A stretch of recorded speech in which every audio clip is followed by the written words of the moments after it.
Break लेनी है तो मैं आपको तफसील में बताऊंगा। ब्रेक लेनी है तो ब्रेक ले लें। ऐसे का शॉर्ट में ब्रेक वापस मालूम पड़ता है 60 साल का भाई। जहाँ दर्द तकलीफ है वहाँ एक हाथ रख लीजिए। अपनी आंखों पे हाथ।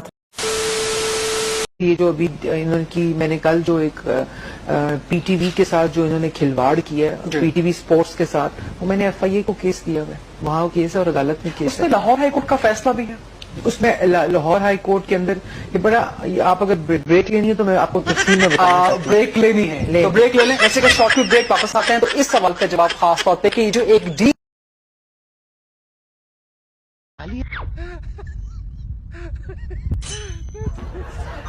अरे ये भी तो 5 साल का था तब से पाल पोस के बड़ा किया उसने मुझे, लेकिन इसकी उम्र तो आपके बराबर लगती है।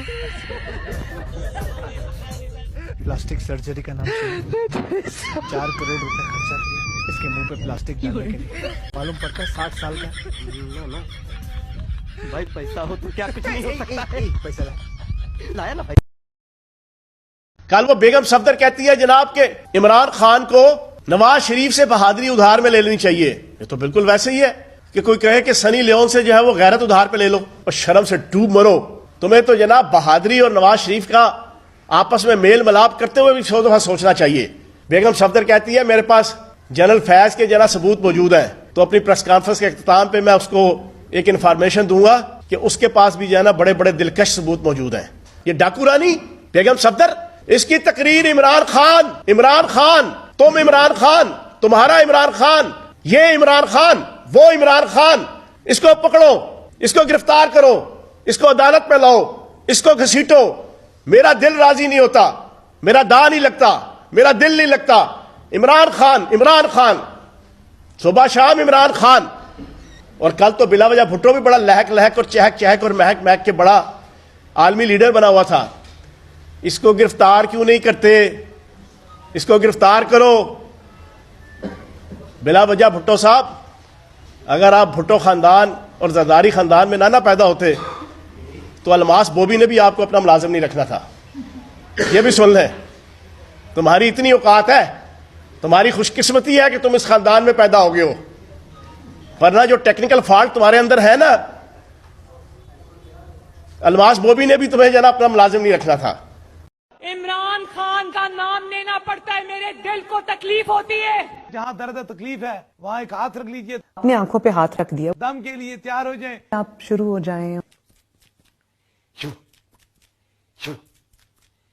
दिल पे हाथ रख के खुदा को हाजिर नाजिर जानकर बताओ, कौन बताएगा पाकिस्तान? इमरान खान, कौन बताएगा पाकिस्तान? इमरान खान। पाकिस्तान की पहली फिल्म फाइनेंस फंड काउंसिल का कयाम किया गया है। अच्छा, जहां अगर आपने फिल्म बनानी है तो आप इस काउंसिल के पास, आपके पास फंड्स नहीं है, आप एक यंग बडिंग प्रोड्यूसर हो मगर फंड्स नहीं है, बहुत अच्छे प्रोड्यूसर हो, तो आप इस काउंसिल के पास जाओगे। इस काउंसिल का एक क्राइटेरिया है, वो आपको ड्यू डिलिजेंस के साथ आपको उस क्राइटेरिया के ऊपर एवेल्युएट करेगा और उसके बाद उसमें आपकी फिल्म में टॉलरेंस होनी चाहिए, टूरिज्म होना चाहिए, एंटरटेनमेंट होनी चाहिए, एजुकेशन होनी चाहिए, क्राइटेरिया जो है। और उसके बाद इसका एक बोर्ड है, वो आपको ग्रांट देगा, आप फिल्म बनाएंगे और आपकी फिल्म की इनकम भी इस वक्त टैक्स 0 है।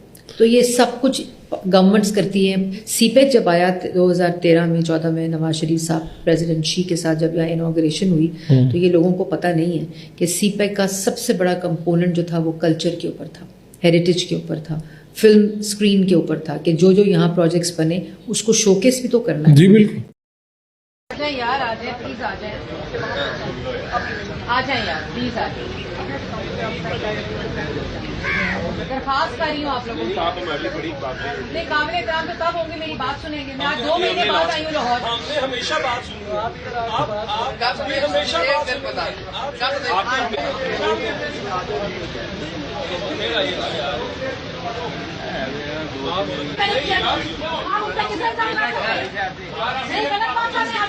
मैंने आपको भाई समझा नहीं,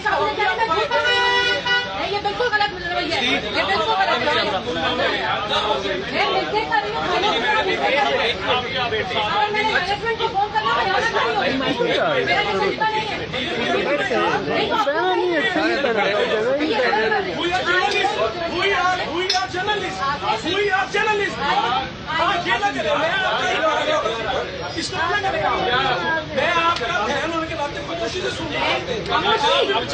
आपको खामोशी।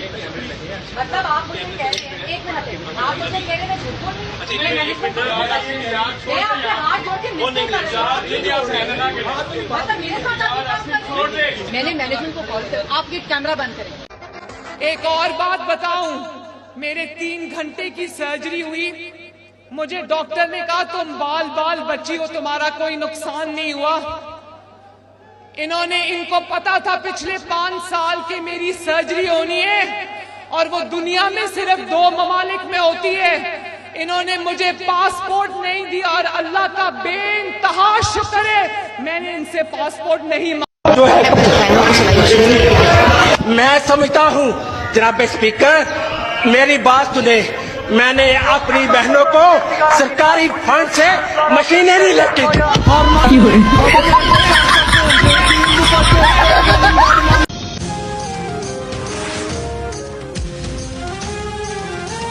असेंबली आज तोड़ दूंगा, मैं कल तोड़ दूंगा, मैं परसों तोड़ दूंगा, मैं जुमे को तोड़ दूंगा, मैं बुध को तोड़ दूंगा, मैं तोड़ूं असेंबली। असेंबली तोड़ने के लिए तारीखें नहीं, हौसला चाहिए इमरान खान साहब, हौसला चाहिए। और चोर के पास, नालायक के पास, नाअहल के पास हौसला नहीं होता, वो बुज़दिल होता है। ये जो 2 बच्चों ने बैनर खड़ा किया हुआ है ये सामने, इस पे लिखा है कि हम नवाज शरीफ से दरखास्त करते हैं कि मैं एक माजूर शख्स हूँ, बेरोजगार हूँ, मुझे नौकरी दी जाए। बेटा आप अपना नंबर मुझे लिख के दो, इंशाल्लाह आपके घर आके आपको नौकरी देंगे इंशाल्लाह ताला। खुदा को गवाह बनाकर कहती हूँ, शहबाज शरीफ साहब 6 बजे काम शुरू करते हैं, इसहाक डार साहब सुबह फजर के बाद काम शुरू करते हैं, लेकिन ये कोई ऐसी जो ये 4 साल का गंद और तबाही मचा कर गया है, ये 2-4 महीनों में ठीक होने की चीज नहीं है। लेकिन यकीन रखना कि अगर 3 दफा जब भी आपने इक्तदार दिया, मुस्लिम लीग नून को मुल्क को तरक्की के ऊपर रास्ते पर डाल गई। यकीन रखना कि मोहतरमा ये रहनुमाई फरमा दें कि माजी के अंदर ये बात मुशाहिदे में आई है कि शरीफ फैमिली के खिलाफ जब भी कोई नोटिस, कोई वारंट गिरफ्तारी जारी होते थे तो वो जाती उम्रा की सिक्योरिटी भी वसूल नहीं करती थी, वो वहां पे चश्मा कर दिया जाते थे। और आज ये क्या जरूरत पड़ गई कि पूरी पंजाब पुलिस जो है और रेंजर जो एक साबिक वजीर आजम के घर के ऊपर पहुंच गई एक वारंट गिरफ्तारी लेके। आप इतने समझदार शख्स हैं, ये क्या सवाल किया आपने। आप देखें कि अगर नोटिस कभी वसूल नहीं किया तो वो 200 पेशियां नोटिस वसूल किए बगैर ही हो गई। वो जो कैद काटी है नवाज शरीफ साहब ने, मरियम नवाज ने, शहबाज शरीफ ने, हमजा शहबाज शरीफ ने, आप शरीफ फैमिली की पर्टिकुलरली आपने बात की इसलिए मैं शरीफ फैमिली का जवाब दे रही हूँ, वो नोटिस किए बगैर ही हो गई। और ये जो आप कह रहे हैं कि रेंजर्स आ गए, पुलिस आ गई, ये इसलिए आ गए कि वहां पर एक शख्स को घसीट के कहा जा रहा है अदालत चलो, वो अदालत नहीं जा रहा। जबकि जिन शरीफ फैमिली का मैंने नाम लिया वो चारों अदालतों में हर पेशी पर पेश हुए, किसी एक पेशी पे नहीं कहा कि हम बीमार हैं, मेरी बीवी बीमार है, मैं 72 इयर्स का हूं, मैं बुजुर्ग हो गया हूं, मेरी टांग टूटी हुई, किसी ने ये बात नहीं की। जिसकी तनख्वाह 40,000 रुपए से कम है, जिसकी तनख्वाह 40,000 रुपए से कम है, आज उसको हुकूमत पाकिस्तान 2,000 रुपया दे रही है। हुकूमत पाकिस्तान अपना 2,000 रुपया उसको दे रही है। 2,000 रुपए, यानी 40,000 की कोई मुक्कत नहीं है जो बेचारा खुद मेहनत से कमा के ला रहा है, वो 40,000 है। और जो ये 2,000 रुपया दे रहे हैं वो इतने ज्यादा है कि 2,000 रुपए हुकूमत अपने पास से, आपके बाप का पैसा है, आपकी अपनी जायदाद है जिसको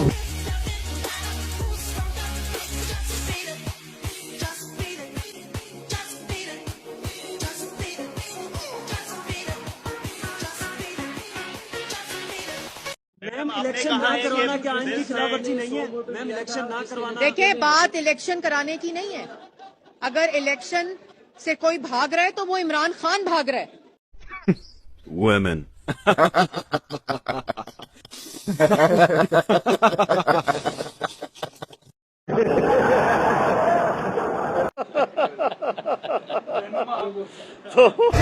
नहीं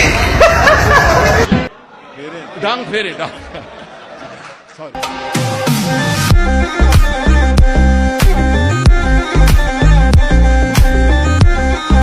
एक और लतीफा याद आ गया। गर्मियों में आज भी छतों पर लोग सोते हैं ना पंखे लगाकर, तो एक पूरी बड़ी फैमिली छत पर सो रही थी, तो एक शख्स उठ के तहज्जुद पढ़ रहा था उनमें से। तो उसने अल्लाह से दुआ की कि अल्लाह ताला, मैं अकेला यहाँ पर तहज्जुद पढ़ रहा हूँ, ये बाकी सारे सोए हुए हैं। तो जो करीब की चारपाई थी उसने उठ के उसको थप्पड़ लगाया। उसने कहा कि तुम अपनी दुआ मांगो, तुम हमारा नाम क्यों ले रहे हो साथ।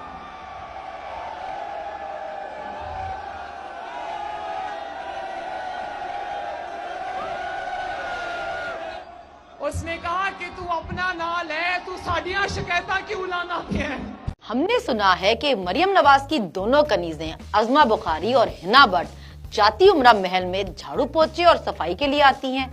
क्या आपने उन्हें कभी वहाँ देखा है? जी जी जी, वो आती रहती हैं, वो मरियम के साथ होती हैं। इसका मतलब है कि बात सच्ची ही है। ये बताएं कि मरियम साहिबा का पर्स कौन उठाता है, और अगर उनके जूतों पर धूल पड़ जाए तो उसको साफ कौन करता है? वो मरियम के साथ होती हैं। वाह, कनीजें हो तो ऐसी। इन दोनों में से मरियम नवाज के कपड़े इस्त्री करने और उनका किचन बाथरूम साफ करने में से कौन सी वाली अच्छी है? मेरे ख्याल में दोनों बहुत अच्छी हैं।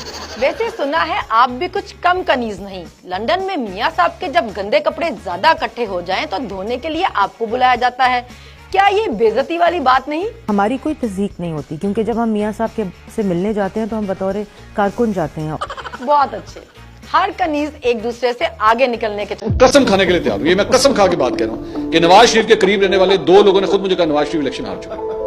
मैं आज भी आपको बात बताऊं, मेरी राय है ये, आप मेरी राय से शायद डिसएग्री करें, लेकिन मेरी राय है कि लाहौर में आज आप फ्री एंड फेयर इलेक्शन कराएं, नवाज शरीफ फिर हारे, नवाज शरीफ अपनी सीट फिर हारेंगे, ये मुझसे शर्त लगा लें। वोटर हैं ये वो सिपाही नहीं है, ये जंगजू नहीं है कि जनाब हमने जो है ना फलां शहर के ऊपर हमला करना है तो सारे इकट्ठे हो। इस तरह नहीं है। वो भी फैमिली वाले होते हैं, नौकरियों वाले होते हैं, बाल बच्चों वाले होते हैं, उन्होंने भी इस चीज का ध्यान रखना। आप हटाएं ना कंटेनर, आप हटाएं पुलिस का डर, उसके बाद देखें लोग निकलते हैं कि नहीं निकलते।